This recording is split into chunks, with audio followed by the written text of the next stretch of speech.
കർത്താവിൻ്റെ ധന്യനാമം വാഴ്ത്തപ്പെടുമാറാകട്ടെ. ദിവസനിലായിരിക്കുന്ന വാത്സല്യ ദൈവമക്കൾക്ക് വേഗം വരുന്ന യേശുക്രിസ്തുവിൻ്റെ നാമത്തിൽ സ്നേഹാവന്ദനങ്ങൾ അറിയിക്കുന്നു. വളരെ പ്രാർത്ഥനയോടെ നമുക്ക് ദിവസനിലായിരിക്കാം. ഇന്നലെ നമ്മൾ ഒരുമിച്ച് ധ്യാനിച്ച ഒരു വിഷയം, അവൻ ഞങ്ങളെ പുതു നിയമത്തിൻ്റെ ശുശ്രൂഷകന്മാരാകുവാൻ പ്രാപ്തരാക്കി. അക്ഷരത്തിൻ്റെ ശുശ്രൂഷകന്മാരല്ല. അക്ഷരത്തിൻ്റെ എന്ന് പറയുമ്പോൾ ന്യായപ്രമാണത്തിൻ്റെ ശുശ്രൂഷകന്മാരല്ല, ആത്മാവിൻ്റെ ശുശ്രൂഷകന്മാരത്രേ. ആത്മാവിൻ്റെ ശുശ്രൂഷകന്മാർ പറയുമ്പോൾ യോഹന്നാൻ 6:63 വന്നോണം. അവിടെ എന്താ പറയുന്നത്? ഞാനവിടെ സംസാരിച്ച വചനങ്ങൾ ആത്മാവും ജീവനുമാകുന്നു. കണ്ടോ? അപ്പോൾ ആത്മാവിൻ്റെ ശുശ്രൂഷകന്മാരത്രേ. അക്ഷരത്തിൻ്റെ ശുശ്രൂഷ ന്യായപ്രമാണം, ആത്മാവിൻ്റെ ശുശ്രൂഷ ക്രിസ്തുവിൻ്റെ പ്രമാണം, ക്രിസ്തുവിൻ്റെ ഉപദേശം, ക്രിസ്തുവിൻ്റെ വചനങ്ങൾ. ഈ ഒരു കൺസെപ്റ്റ് നമ്മൾ വിട്ടുപോയാൽ സകലതും തകിടം മറിഞ്ഞു പോകും. വചനം പല നിലയിലൊക്കെ നമ്മൾ പ്രസംഗിച്ച് കേൾക്കുന്നുണ്ട്, എല്ലാം നല്ലതാണെങ്കിലും വചനത്തിലൂടെ മറിച്ച് കളയുന്ന അനുഭവങ്ങൾ ഉണ്ടെന്നുള്ളത് ഞാൻ ഈ ദിവസങ്ങളിൽ കണ്ടുകൊണ്ടിരിക്കുക. അതുകൊണ്ടാണ് ഞാനിത് ഷാർപ്പായിട്ട് വിളിച്ച് പറയുന്നത്. അവൻ ഞങ്ങളെ പുതു നിയമത്തിൻ്റെ ശുശ്രൂഷകന്മാരാകുവാൻ, അത് ഇംഗ്ലീഷ് KJV പുതു നിയമത്തിൻ്റെ പ്രാപ്തന്മാരായ ശുശ്രൂഷകന്മാരാക്കിയെന്ന് എഴുതി. അക്ഷരത്തിൻ്റെ അല്ല, ആത്മാവിൻ്റെ ശുശ്രൂഷ. ആത്മാവിൻ്റെ ശുശ്രൂഷ ഏതാ? ഞാൻ നിങ്ങളോട് സംസാരിച്ച വചനങ്ങൾ ആത്മാവും ജീവനുമാകുന്നു. അപ്പോൾ കർത്താവിൻ്റെ വചനമാണ് ആത്മാവിൽ പ്രസംഗിക്കപ്പെടേണ്ടത്. അതില്ലാത്തതുകൊണ്ടാണ് ഇന്ന് വിശ്വാസി തകർന്നു കിടക്കുന്നതെന്ന് ഞാൻ പറഞ്ഞുകൊണ്ടിരിക്കുന്നത്. അപ്പം അതിൻ്റെ കണ്ടിന്യൂഷനിലേക്ക് വരാൻ പോവുകയാണ്. സ്തോത്രം. നമ്മളത് ചില കാര്യങ്ങൾ വായിച്ചിട്ട് ഞാൻ എബ്രായ ലേഖനത്തിലേക്ക് വരികയാണ്. എന്നാൽ കല്ലിൽ അക്ഷരമായി കൊത്തിയിരുന്ന മരണശിക്ഷ നീക്കം വരുന്നതായി മോശയുടെ മുഖതേജസ് നിമിത്തം ഇസ്രായേൽ മക്കൾക്ക് അവൻ്റെ മുഖത്ത് നോക്കിക്കൂടാതെ വണ്ണം തേജസ്സുള്ളതായെങ്കിൽ, അപ്പോൾ കല്ലിൽ കൊത്തിരുന്ന ശുശ്രൂഷ മരണശുശ്രൂഷ,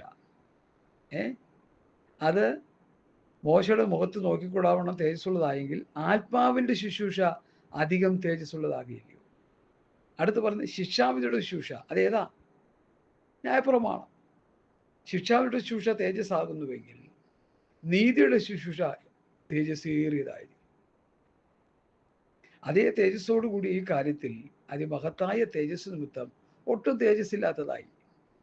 നീക്കം വരുന്നത് തേജസ്സുള്ളതായെങ്കിൽ, നീക്കം വരുന്നത് ന്യായപ്രമാണത്തിന് ശുശ്രൂഷ, നീക്കം വരുന്നത് തേജസ്സുള്ളതായെങ്കിൽ നിലനിൽക്കുന്നത് എത്രയധികം തേജസ്സുള്ളതായി. പിന്നീട് നിങ്ങൾ ബാക്കി ഭാഗം കൂടി വായിച്ച് പഠിച്ചോണം. ഞാൻ അതിനേക്കാൾ പ്രസക്തമായ ചില വാക്യങ്ങളിലേക്ക് എബ്രായ ലേഖനത്തിൽ കർത്താവിനോട് ഇടപെട്ട ആ വാക്യത്തിലേക്ക് ഞാൻ വരാൻ പോവുകയാണ്. അതുകൊണ്ട് ഈ വിധം പ്രത്യാശയുള്ളവരായി 12 തൊട്ട് 2 കൊരിന്ത്യർ 3:12 തൊട്ട് 18 വരെയും വായിച്ച് പഠിക്കുക. അതിൽ ആഴമേറിയ സത്യങ്ങൾ തരുന്നുണ്ട്. അത് നിങ്ങൾ വായിച്ച് ഗ്രഹിച്ചുകൊള്ളുക. ഞാൻ സമയത്തിൻ്റെ പരിമിതി കൊണ്ട് എബ്രായ ലേഖനത്തിലേക്ക് വരിക.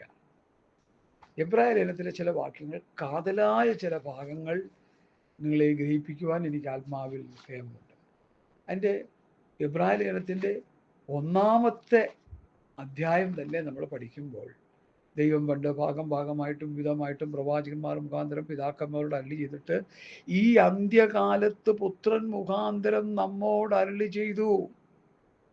ശ്രദ്ധിക്കണേ, പണ്ട് ഭാഗമായിട്ട് എന്ന് പറഞ്ഞാൽ അതിൻ്റെ അർത്ഥം എന്താ? ഭാഗം, ഡിസ്പെൻസേഷൻ, യുഗങ്ങളായിട്ട്, പല പാർട്ടുകളായിട്ട്, പല യുഗങ്ങളായിട്ട്, ഓരോ യുഗങ്ങളിലും ദൈവം പ്രവാചകന്മാരിലൂടെ അരുളി ചെയ്തുകൊണ്ടിരുന്നു. നോക്കി എത്ര മനോഹരമായ നിലയിലാണ് ആ പഠനം കിടക്കുന്നത്. ദൈവം പണ്ട് ഭാഗമായി വിവിധമായി പ്രവാചകന്മാർ മുഖാന്തരം അരുളി ചെയ്തിട്ട് ഈ അന്ത്യകാലത്ത് പുത്രൻ മുഖാന്തരം നമ്മോട് അരുളി ചെയ്തിരിക്കുന്നു. ശ്രദ്ധിക്കണേ ദൈവമക്കളെ, അന്ത്യകാലത്ത് പുത്രൻ മുഖാന്തരം നമ്മോട് അരുളി ചെയ്തു. ഈ ഭാഗം എന്ന് പറഞ്ഞാൽ എന്താ അതിൻ്റെ അർത്ഥം? പലർക്കും വേണ്ടതിൽ അറിയത്തില്ല. യുഗങ്ങളായിട്ട്, 9 യുഗങ്ങളായിട്ട് വേദപണ്ഡിതന്മാർ കാലഘട്ടങ്ങളെ വേർതിരിച്ചിരിക്കുക. നിഷ്പാപയുഗം, മനസാക്ഷി യുഗം, മാനുഷിക ഭരണയുഗം, വാഗ്ദത്ത യുഗം, ന്യായപ്രമാണ യുഗം, കൃപായുഗം, മഹോദരയുഗം, സഹസ്രാബ്ദ യുഗം, നിത്യയുഗം. ചിലരൊക്കെ അതിന് 10ഉം 13ഉമായിട്ടൊക്കെ പഠിപ്പിക്കുന്നുണ്ട്. എന്നാൽ ശരിയായ നിലയിലുള്ളൊരു പഠനം എനിക്ക് കിട്ടിയത് നിഷ്പാപയുഗം, ആദാമിൻ്റെ ആദാമിൻ്റെ സൃഷ്ടി മുതൽ വീഴ്ച വരെ നിഷ്പാപയുഗം എന്ന് പറയുന്നു. മനസാക്ഷി യുഗം ആദാമിൻ്റെ വീഴ്ച മുതൽ ജലപ്രളയം വരെ. മാനുഷിക ഭരണയുഗം പെട്ടകത്തിൽ നിന്ന് നോഹയും കുടുംബവും ഇറങ്ങിയത് മുതൽ അബ്രഹാമിൻ്റെ വിളി വരെ. വാഗ്ദത്ത യുഗം അബ്രഹാമിൻ്റെ വിളി മുതൽ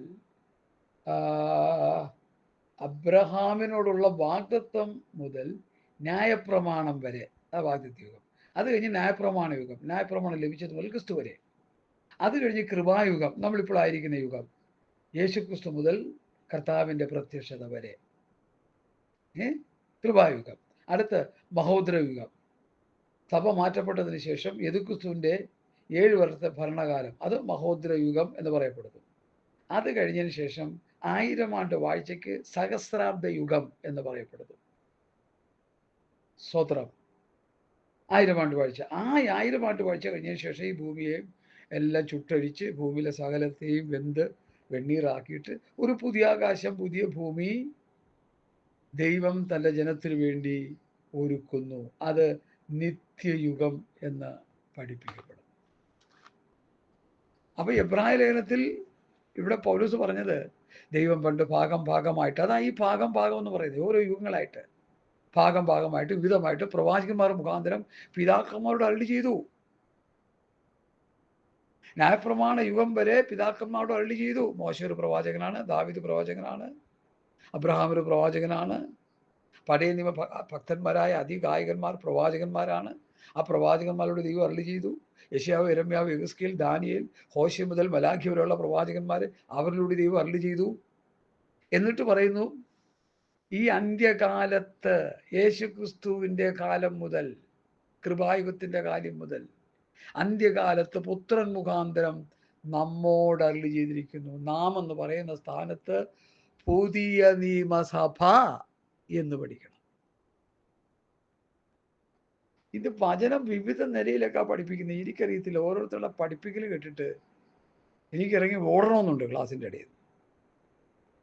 സ്വത്രം. വസ്തുനിഷ്ഠമായി ദൈവവചനം ഗ്രഹിക്കാതെ പഠിക്കാതെ പഠിപ്പിക്കാനൊന്നും പറ്റത്തില്ല. നിങ്ങൾ തിരുവെഴുത്തുകളെയും ദൈവശക്തി അറിയാൻ തെറ്റിപ്പോകും. തിരുവെഴുത്തുകൾ അറിയേണ്ട പോലെ അറിയണം, യുഗങ്ങളെക്കുറിച്ച് അറിയണം, ഇത് ഏത് യുഗമാണെന്ന് അറിയണം.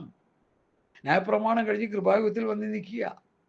ദൈവം പണ്ട് ഭാഗമായി വിധമായി പ്രവാചകന്മാർ മുഖാന്തരം പിതാക്കന്മാരോട് അരുളി ചെയ്തിട്ട് ഈ അന്ത്യകാലത്ത് പുത്രൻ മുഖാന്തരം നമ്മോട് അരുളി ചെയ്തു. ആരാണ് ഈ നാം? പുതിയ നിയമസഭ. എത്ര ക്ലിയർ ആയിട്ടാണ് പൗലോസ് ഇത് പഠിപ്പിക്കുന്നത്. ഇത് പഠിക്കാനുള്ള ഭാഗ്യം എനിക്ക് ലഭിച്ചു എന്നാണ് ഞാൻ പറയുന്നത്. അതുകൊണ്ട് ഞാൻ ഈ പറഞ്ഞുകൊണ്ടിരിക്കുന്നത്. അന്ത്യകാലത്ത് പുത്രൻ മുഖാന്തരം അരുളി ചെയ്തു. ഇവിടെ ഒരു വലിയ സബ്ജക്റ്റ് കിടപ്പുണ്ട്, ഒളിഞ്ഞു കിടപ്പുണ്ട്, മറഞ്ഞു കിടപ്പുണ്ട്. പുത്രൻ മുഖാന്തരം അരുളി ചെയ്തപ്പോൾ ഞാനും നിങ്ങൾ ഇവിടെ ഉണ്ടോ? 20 തലമുറയെങ്കിലും കുറഞ്ഞതില്ലെന്നാണ് നമ്മൾ പഠിക്കേണ്ടത്. ഇതിലേക്ക് 2000 വർഷം മുമ്പ് നടന്ന അരുളപ്പാടുകളാണ്. അത് ഏറ്റുവാങ്ങിയ ഒരു ജനമുണ്ടെന്നാണ് യോഹന്നാന്റെ സുവിശേഷം 17-ാം അധ്യായം പഠിപ്പിക്കുന്നത്. പിതാവേ, നീ എനിക്ക് തന്ന വചനം ഞാൻ അവർക്ക് കൊടുത്തു, നിന്റെ വചനം ഞാൻ അവർക്ക് കൊടുത്തിരിക്കുന്നു, നീ എന്നെ അയച്ചതുപോലെ ഞാൻ അവരെ ലോകത്തിലേക്ക് അയച്ചിരിക്കുന്നു, ഇവരുടെ വചനത്താൽ എന്നിൽ വിശ്വസിക്കാനിരിക്കുന്നവർക്ക് വേണ്ടി ഞാൻ അപേക്ഷിക്കുന്നു. ഈ വാക്യങ്ങൾ യോഹന്നാന്റെ സുവിശേഷം 17-ാം അധ്യായത്തിലുണ്ട്. ഇനി നിങ്ങൾക്കത് നിർബന്ധമായിട്ടും ഭാഷ ഞങ്ങൾക്ക് ആ വാക്യത്തിൻ്റെ റെഫറൻസ് വേണമെന്നുണ്ടെങ്കിൽ തീർച്ചയായിട്ടും ഞാൻ പറഞ്ഞു തരാൻ ബാധ്യസ്ഥനാണ്. യോഹന്നാൻ 17-ന്റെ 8-ാം വാക്യം, നീ എനിക്ക് തന്ന വചനം ഞാൻ അവർക്ക് കൊടുത്തു. അടുത്ത് 14-ാം വാക്യത്തിൽ, ഞാൻ അവർക്ക് നിന്റെ വചനം കൊടുത്തിരിക്കുന്നു, ഞാൻ ലൗകികല്ലാത്തതുപോലെ അവരും ലൗകികന്മാരല്ല. അടുത്ത് 18-ാം വാക്യം, നീ എന്നെ ലോകത്തിലേക്ക് അയച്ചതുപോലെ ഞാൻ അവരെ ലോകത്തിലേക്ക് അയച്ചിരിക്കുന്നു. അടുത്ത 20-ാം വാക്യം, ഇവരുടെ വചനത്താൽ എന്നിൽ വിശ്വസിക്കാതിരിക്കുന്നവർക്ക് വേണ്ടി ഞാൻ അപേക്ഷിക്കുന്നു. ഈ പിതാവ് തെരഞ്ഞെടുത്ത് പുത്രന് കൊടുത്തതാണ് അപ്പോസ്തലന്മാരെന്നുള്ളതിൻ്റെ ഒരു വാക്യം കൂടി വായിക്കാൻ 17-6. നീ ലോകത്തിൽ നിന്ന് എനിക്ക് തന്നിട്ടുള്ള മനുഷ്യർക്ക് ഞാൻ നിന്റെ നാമം വെളിപ്പെടുത്തിയിരിക്കുന്നു, അവർ നിനക്കുള്ളവരായിരുന്നു, നീ അവരെ എനിക്ക് തന്നു, അവർ നിന്റെ വചനം പ്രമാണിച്ചിരിക്കുന്നു. അത് ഈ യോഹന്നാന്റെ സുവിശേഷം 17-ാം അധ്യായം 25 വർഷത്തോളം എൻ്റെ കണ്ണുകൾക്ക് മറഞ്ഞിരിക്കുകയായിരുന്നു. ആഴത്തിൽ ദൈവവചനം പഠിപ്പിക്കുന്ന ദൈവവൃത്യന്മാർ വന്നപ്പോഴാണ് ഈ വചനത്തിൻ്റെ വെളിപ്പാടുകൾ കിട്ടിയത്. അത് തന്നെ ഞാൻ നിങ്ങൾക്കും പകർന്നു തരിക. ഇത് പ്രോപ്പർ ചാനലിലൂടെയുള്ള പ്രസംഗമായത്. ചുമ്മാ തെക്കും വടക്കും അറിഞ്ഞൂടാത്തുള്ള ശുശ്രൂഷ അല്ലിത്. ഈ വചനങ്ങൾ പ്രോപ്പറായിട്ട് ചാനൽ വഴി, അതായത് യഥാർത്ഥ ആ വചനത്തിന്റെ വ്യവസ്ഥ പ്രോപ്പറായിട്ട് വചനത്തിന്റെ വ്യവസ്ഥയാണ് ഞാൻ പറഞ്ഞുകൊണ്ടിരിക്കുന്നത്. തെക്കും വടക്കും ഇല്ലാത്തൊരു പറച്ചിലല്ലിത്. ഇന്ന് വചനം പറയുന്നവരൊക്കെ ഏതൊക്കെ നിലയിലാണ് പറയുന്നത്, എനിക്കത് വലിയ സങ്കടകരമാണ്. വചനമെടുത്ത് കോട്ടിക്കളഞ്ഞ് കൂട്ടിയേർത്ത് മറിച്ചു കളഞ്ഞ് പ്രസംഗിച്ച് ലാഭം കൊയ്യുന്നവർ എഴുന്നേറ്റിരിക്കുന്നു. ഇന്ന് രാവിലെ ഞാനൊരു സഹോദരനോട് പറഞ്ഞു, ഏതാ വാക്യം പറഞ്ഞത്? യെശയ്യാപ്രവചനം അതിൻ്റെ 3-ാം അധ്യായത്തിൻ്റെ 12-ാമത്തെ വാക്യം. ഒത്തിരി പ്രാവശ്യം ഞാനത് പറഞ്ഞുകൊണ്ടിരിക്കുക. പറയുന്നത് നല്ലതാണെന്ന് എൻ്റെ ചിന്ത. കാരണം പല പ്രാവശ്യം കേൾക്കുമ്പോൾ ഒരു പ്രാവശ്യമെങ്കിലും വചനം മനസ്സിലാവും. ചിലർക്കൊന്ന് എത്ര പറഞ്ഞാലും മനസ്സിലാകത്തില്ല. 3:12 എൻ്റെ ജനമോ കുട്ടികൾ അവരെ വാഴുന്നു, തെക്കും വടക്കും അറിഞ്ഞൂടാത്തവനൊക്കെ സഭയെ ശുശ്രൂഷിക്കുന്നേ. SSLCക്ക് തോറ്റു കഴിയുമ്പോൾ ബൈബിൾ കോളേജിൽ അഡ്മിഷൻ കൂടുമെന്നൊരു പഴമൊഴിയുണ്ട്. കാരണം എന്താ? എല്ലാം കൂടി അങ്ങോട്ട് വന്ന് കയറുക. അവിടെ ചാപ്പാട് ഫ്രീ, അക്കോമഡേഷൻ ഫ്രീ, പിന്നെ വചനമൊക്കെ അല്പസ്വല്പമൊക്കെ പഠിക്കുകയും ചെയ്യാം. ചരിത്രമൊക്കെ പഠിക്കുക. സാറുമാരുണ്ട് ഇഷ്ടം പോലെ. ഞാനും പോയി ബൈബിൾ കോളേജിൽ 4-5 വർഷം ചവിട്ടി തൊഴിച്ച ആളാണ്. നല്ലതാ. ബൈബിൾ കോളേജിൽ പഠിക്കുന്ന അടുക്കും ചിട്ടയായിട്ട് കാര്യങ്ങൾ ചെയ്യാനായിട്ടൊരു പഠനം കിട്ടും. അത് നല്ലത് തന്നെ. ജയിലിൽ കിടക്കുന്നവരൊക്കെ ഈ ഈ ഈ ഈ ബൈബിൾ കോളേജിൽ വന്നാണ്, പഠിച്ചാണ് അവർ നല്ലൊരു നിലവാരത്തിലെത്തുന്നത്. അതുപോലെ വിവിധ നിലയിലുള്ള ക്രിമിനൽസ് ആയിട്ടുള്ളവരൊക്കെ ബൈബിൾ കോളേജിൽ വന്ന് 3-4-5 വർഷം പഠിച്ചു കഴിയുമ്പോൾ ഒരു അടുക്കും ചിട്ടയും ജീവിതത്തിലുണ്ടാവും. അത് നല്ലതാ. സർക്കുലർ സ്റ്റഡി എന്തിനാ എടുക്കുന്നത്? അടുക്കും ചിട്ടയുണ്ട്. ഈ പഠനം ഇല്ലെങ്കിലോ വല്ലാത്ത ബുദ്ധിമുട്ടാണ് അവരെയൊക്കെ മേയിച്ചെടുക്കാൻ. പോട്ടെ, ഞാൻ വിഷയത്തിലേക്ക് വരുന്നു. എൻ്റെ ജനമോ കുട്ടികൾ അവരെ പീഡിപ്പിക്കുന്നു, സ്ത്രീകൾ അവരെ വാഴുന്നു. സഭയിൽ സ്ത്രീകൾ വാഴുക. യൂറോപ്യൻ രാജ്യങ്ങളിൽ ബിഷപ്പ് വരെ ഉണ്ട് സ്ത്രീകളായിട്ടുള്ളത്. അമേരിക്കയിൽ എനിക്ക് തോന്നുന്ന ഓർമ്മ ശരിയെങ്കിൽ മുമ്പിരുന്ന പ്രസിഡന്റിൻ്റെ അടുത്ത ആള് ഒരു ചർച്ചിലെ, അവരുടെ ചർച്ചിൻ്റെ ഒരു മെയിൻ ആളുണ്ടായിരുന്നു, ഒരു ലേഡിയാ, ഒരു ബിഷപ്പായിരുന്നു. അവരാണ് അവിടുത്തെ കൺട്രോൾ ചെയ്യുന്നത്, പ്രാർത്ഥിക്കുകയും കാര്യങ്ങളൊക്കെ ചെയ്യുകയും ചെയ്തത്. ഞാൻ ആ ഭാഗത്തേക്ക് പോകുന്നില്ല. സ്ത്രീകൾ അവരെ വാഴുന്നു. എൻ്റെ ജനമേ, നിന്നെ നടത്തുന്നവർ നിന്നെ തെറ്റിക്കുന്നു. എങ്ങനെയുണ്ട്? നിന്നെ നടത്തുന്നവർ നിന്നെ തെറ്റിക്കുന്നു, നീ നടക്കേണ്ടുന്ന വഴി അവർ നശിപ്പിക്കുന്നു. സത്യവേദ പുസ്തകത്തിലെ വാക്യമാണ് കേട്ടോ ഞാൻ വായിച്ചത്. യെശയ്യാവ് 3:12 വാക്യം. എല്ലാവരും വായിച്ചു പഠിച്ചോളൂ. നടത്തുന്നവർ തെറ്റിച്ച് കളയുന്നു, നീ പോകേണ്ടുന്ന വഴി അവർ നശിപ്പിച്ച് കളയുന്നു. ശരിക്കും പറഞ്ഞാൽ മത്തായിയുടെ സുവിശേഷം 21-ാം അധ്യായത്തിൽ മോശയുടെ പീഠത്തിൽ ഇരിക്കുന്ന ശാസ്ത്രിമാരും പരീശന്മാരും അവര് ദൈവവചനം പഠിപ്പിക്കേണ്ടവരാ. അവരെ കർത്താവ് വിളിക്കുന്നത് എന്താ? കപടഭക്തിക്കാരായ ശാസ്ത്രിമാരും പരീശന്മാരുമായുള്ളവരെ. ഓ ഹിപ്പോക്രൈറ്റ്സ്, കപടഭക്തിക്കാർ.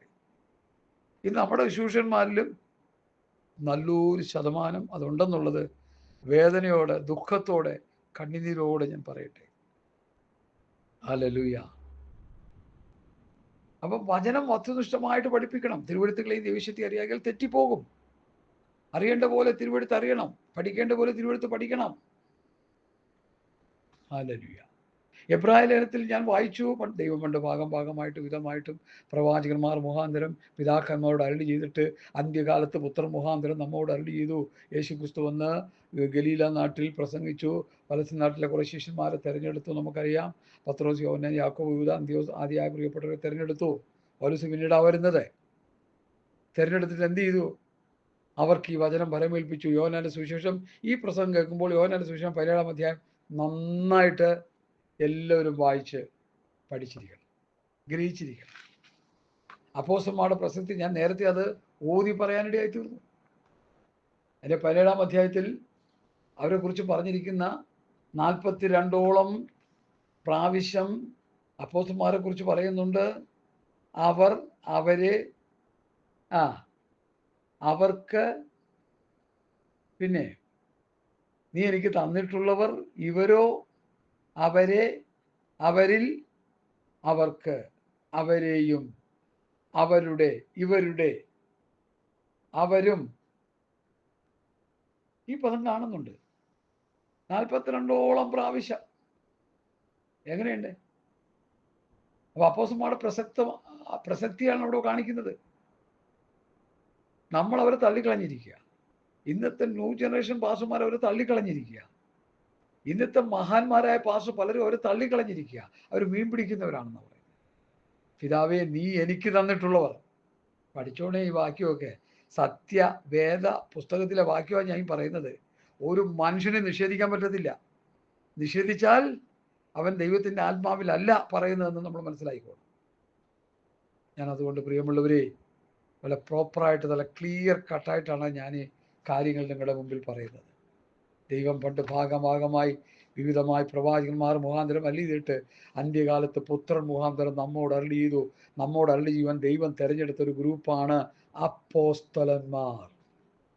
അവരുടെ വിദ്യാഭ്യാസം നോക്കണ്ട, അവരുടെ കുലമഹിമ നോക്കണ്ട, അവരുടെ സമ്പത്ത് നോക്കണ്ട, അവരുടെ പാരമ്പര്യം നോക്കണ്ട. ദൈവം അവരെ തിരഞ്ഞെടുത്തു.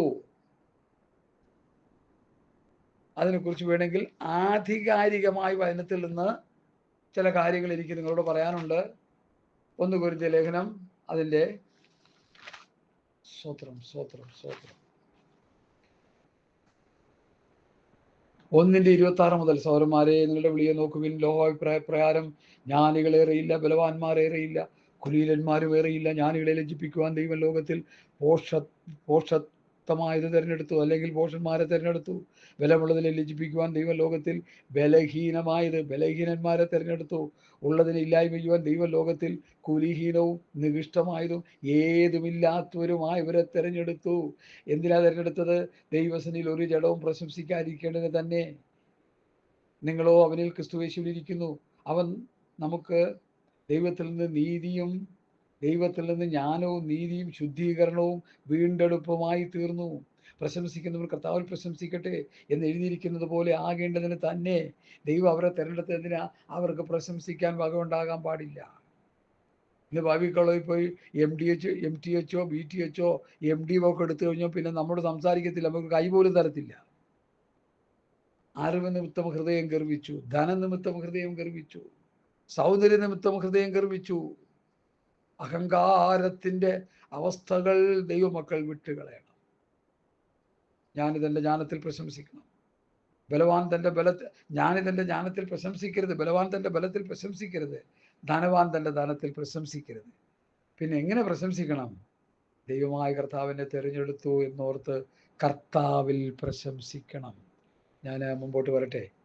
അപ്പോൾ നമ്മളിവിടെ കണ്ടു, ദൈവം പണ്ട് ഭാഗമായി വിധമായി പ്രവാചകന്മാർ മുഖാന്തരം അരുളി ചെയ്തിട്ട് അന്ത്യകാലത്ത് പുത്രൻ മുഖാന്തരം നമ്മോട് അരുളി ചെയ്തു. എങ്ങനെ? ആരോട് അരുളി ചെയ്തു? അപ്പോസ്തലന്മാരോട് അരുളി ചെയ്തു. കഴിഞ്ഞ ആഴ്ചത്തെ എൻ്റെ ഒരു പഠനം, കഴിഞ്ഞ ആഴ്ചത്തെ ക്ലാസ് ആരെന്ന് തോന്നുന്നു, നിങ്ങൾ എത്ര പേർ കേട്ടു എന്ന് എനിക്കറിയത്തില്ല. ഞങ്ങൾ കണ്ടു, കേട്ടു, തൊട്ടു, നോക്കി. 1 യോഹന്നാൻ 1-ാം അധ്യായത്തിൽ ആദ്യം മുതലുള്ളതും ഞങ്ങൾ കേട്ടതും സ്വന്തം കണ്ടുകൊണ്ട് കണ്ടതും ഞങ്ങൾ നോക്കിയതും ഞങ്ങളുടെ കൈ തൊട്ടതുമായ ജീവന്റെ വചനം സംബന്ധിച്ച് ജീവൻ പ്രത്യക്ഷമായി ഞങ്ങൾ കണ്ട് സാക്ഷീകരിക്കുകയും പിതാവിനോടുകൂടെ ഇരുന്ന് ഞങ്ങൾക്ക് പ്രത്യക്ഷമായ നിത്യജീവനെ നിങ്ങളോട് അറിയിക്കുകയും ചെയ്യുന്നു. കണ്ടോ? ഇത് ക്ലിയർ കട്ടായിട്ടുള്ള വാക്യങ്ങളാണ്. കർത്താവ് അവരെ വരവേൽപ്പിച്ചു, അവർ നമുക്ക് തന്നു ഈ വചനങ്ങൾ. ഇവരുടെ വചനത്താൽ നമ്മൾ കർത്താവിൽ വിശ്വസിക്കണം. ഉൽപ്പത്തി മുതൽ മലാഖി വരെയുള്ള പുസ്തകത്തിൽ കർത്താവിനെ കുറിച്ച് തന്നെയാണ് പ്രതിപാദിക്കുന്നത്.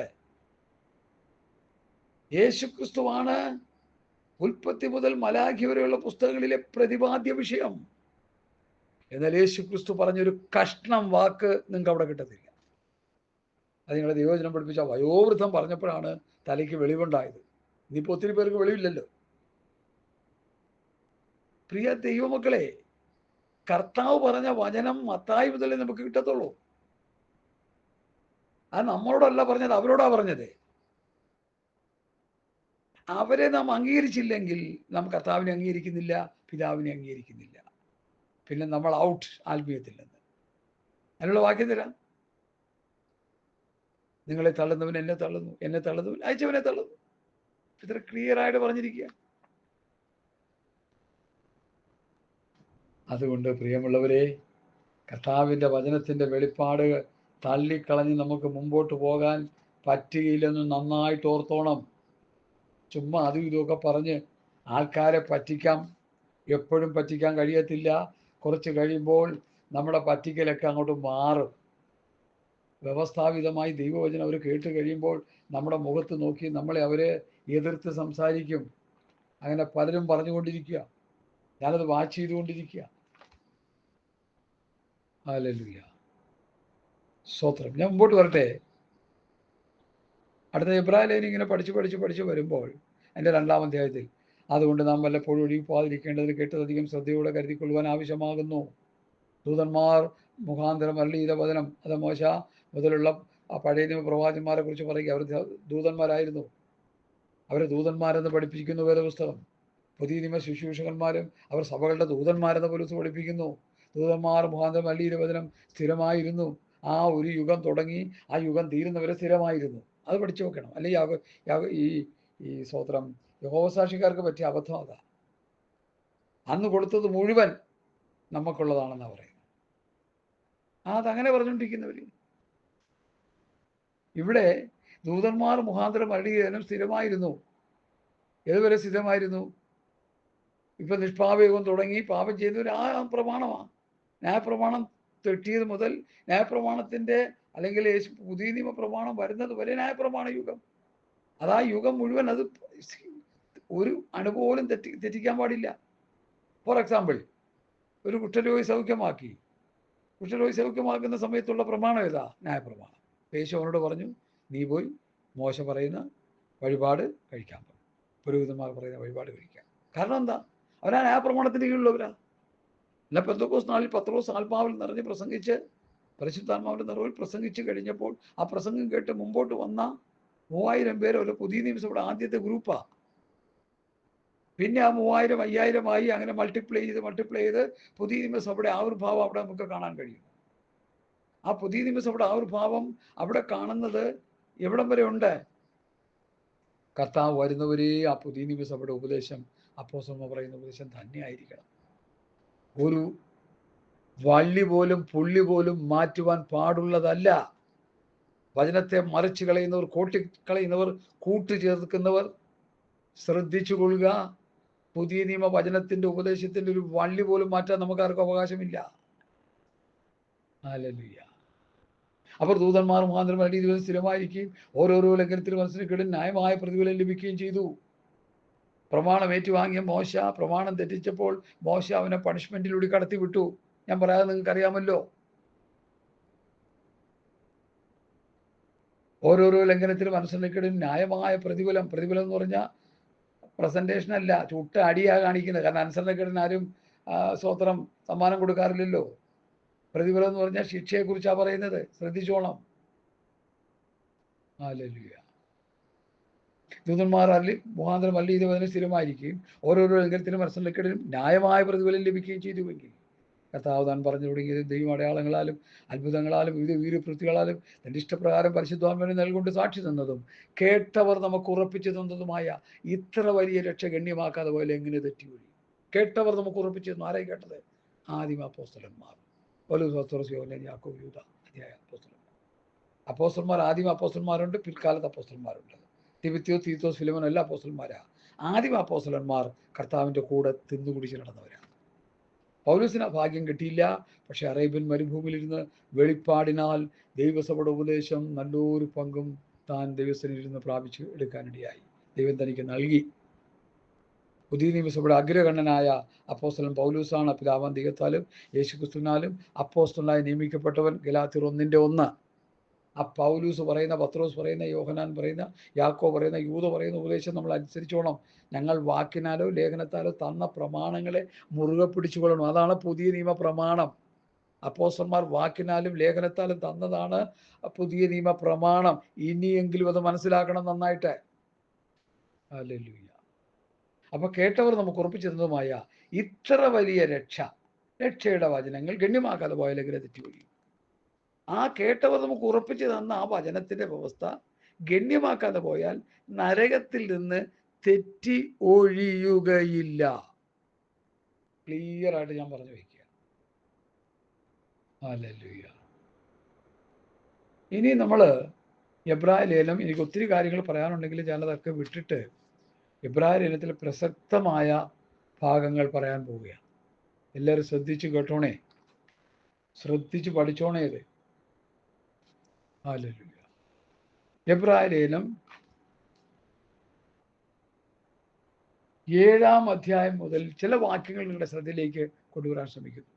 7:12 പൗരോഹിത്യം മാറിപ്പോകുന്ന പക്ഷം ന്യായപ്രമാണത്തിനും കൂടെ മാറ്റം വരുവാനാവശ്യം. പൗരോഹിത്യ ശുശ്രൂഷ മോശൈക പ്രമാണത്തിലെ അത് മാറ്റം വരികയാണെങ്കിൽ എന്ത് വേണം? ന്യായപ്രമാണത്തിന്റെ വ്യവസ്ഥയ്ക്കൂടി മാറ്റം വരണം. അതവിടെ എഴുതിയിരിക്കുന്നേ, ശ്രദ്ധിച്ചോണേ. ഇനി അടുത്ത് അത് 12 7:12. ഇനി 22 വിശേഷമേറിയ നിയമത്തിന് യേശു ഉത്തരവാദിയായി തീർന്നിരിക്കുന്നു. ഏതായി വിശേഷമേറിയ നിയമം? പുതിയ നിയമം. യേശു ക്രിസ്തുവിന്റെ രക്തത്താൽ സ്ഥാപിക്കപ്പെട്ട പുതിയ നിയമം. ലൂക്കോസിന്റെ സുവിശേഷം 22-ാം അധ്യായത്തിലെ ഒരു വാക്യം നിങ്ങളുടെ ശ്രദ്ധയിലേക്ക് കൊണ്ടുവരാനായിട്ട് ഞാൻ താല്പര്യപ്പെടുകയാണ്. പലരും അത് പ്രാധാന്യം കൊടുക്കാതെ കളഞ്ഞിരിക്കുക വാക്യത്തെ. 22-ന്റെ 20 എന്താ എഴുതിയിരിക്കുന്നത്? അവണ്ണം തന്നെ അത്താഴം കഴിഞ്ഞ ശേഷം അവൻ പാനപാത്രം കൊടുത്തു. ഈ പാനപാത്രം നിങ്ങൾക്ക് വേണ്ടി ചൊരിയുന്ന എൻ്റെ രക്തത്തിലെ പുതിയ നിയമമാകുന്നു, ന്യൂ കവനന്റ് ആകുന്നു. യേശു ക്രിസ്തുവിൻ്റെ രക്തം ചൊരിഞ്ഞാണ് പുതിയ നിയമം സ്ഥാപിക്കപ്പെട്ടതെന്ന് എന്ന് വിശുദ്ധന്മാരും ദൈവസഭകളും ദൈവമക്കളും മനസ്സിലാക്കിക്കൊള്ളണം. രക്തം ചൊരിയാതെ വിമോചനമില്ല. ഇസ്രയേലിനെ വീണ്ടെടുക്കുന്നത് ആട്ടുകൊറ്റന്മാരുടെ രക്തം കൊണ്ടാണെങ്കിൽ പുതിയ നിയമസഭ വീണ്ടെടുത്തിരിക്കുന്നത് സാക്ഷാൽ ദൈവപുത്രനായ യേശു ക്രിസ്തുവിന്റെ രക്തം കൊണ്ടാണ്. ഈ ചിന്ത നമ്മളെ വിട്ടുപോകരുത്. ഹല്ലേലൂയ. സ്തോത്രം. അടുത്ത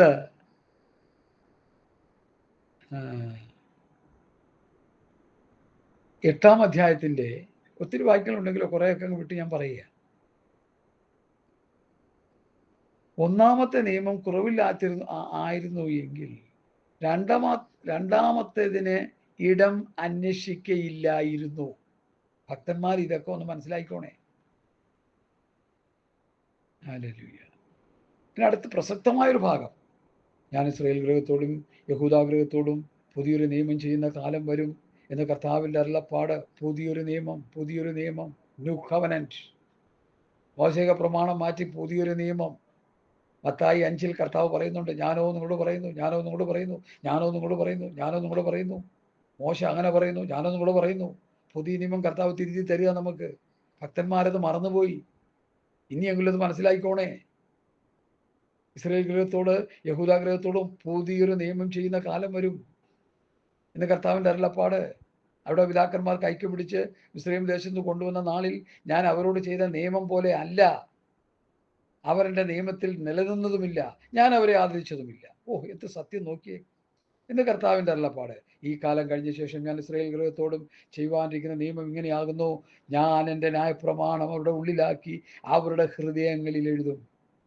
ഞാൻ അവർക്ക് ദൈവമായും അവർ എനിക്ക് ജനമായും ഇരിക്കും. അടുത്ത 8:13 പുതിയതെന്ന് പറയുന്നതിനാൽ ആദ്യത്തേതിനെ പഴയതാക്കിയിരിക്കുന്നു. എന്നാൽ പഴയതാകുന്നതും ജീർണിക്കുന്നതെല്ലാം നീങ്ങിപ്പോകാൻ അടുത്തിരിക്കുന്നു. ഇനി ഹല്ലേലൂയ, സ്തോത്രം. എബ്രായ ലേഖനം 9-ാം അധ്യായത്തിലെ വാക്യത്തിലേക്ക് ഞാൻ വരികയാണ്. ഇത് 2 ക്ലിപ്പോണ്ട് നിൽക്കത്തില്ല, 3-ാമത്തെ ക്ലിപ്പോണ്ട് നിൽക്കുമെന്ന് എനിക്ക് തോന്നുന്നു. അതുകൊണ്ട് ഞാൻ 3-ാമത്തെ ക്ലിപ്പിലേക്ക് പ്രവേശിക്കാൻ പോവുകയാണ്. അരമണിക്കൂറിൽ കൂടുതൽ ആരും ഇത് കേൾക്കത്തില്ല. അതുകൊണ്ടാണ് അരമണിക്കൂർ വെച്ച് മെസ്സേജ് ചെയ്യുന്നത്. അരമണിക്കൂറെങ്കിലും മക്കളെ ദൈവത്തെ ഓർത്ത് ഇത് കേൾക്കുക. ഞാൻ പറയുന്നതിൽ സത്യമുണ്ട്, കാര്യമുണ്ട്, കാമ്പായ വിഷയമുണ്ട്, കാതലായ വിഷയമുണ്ട്. നിങ്ങൾ സമയം നഷ്ടപ്പെടുത്തിയെങ്കിൽ ഇത് കേൾക്കുക, നിങ്ങൾക്ക് ഗുണമായി തീരും. പഴയ നിയമം പുതിയ നിയമം തമ്മിലുള്ളൊരു കമ്പയർ സ്റ്റഡിയാണിത്. ഹല്ലേലൂയ, സ്തോത്രം. എബ്രായ ലേഖനം 9-ാം അധ്യായം കുറച്ച് വാക്യങ്ങൾ വായിച്ചാലേ കാര്യങ്ങൾ ഗ്രഹിച്ചു പോകാൻ പറ്റത്തുള്ളൂ.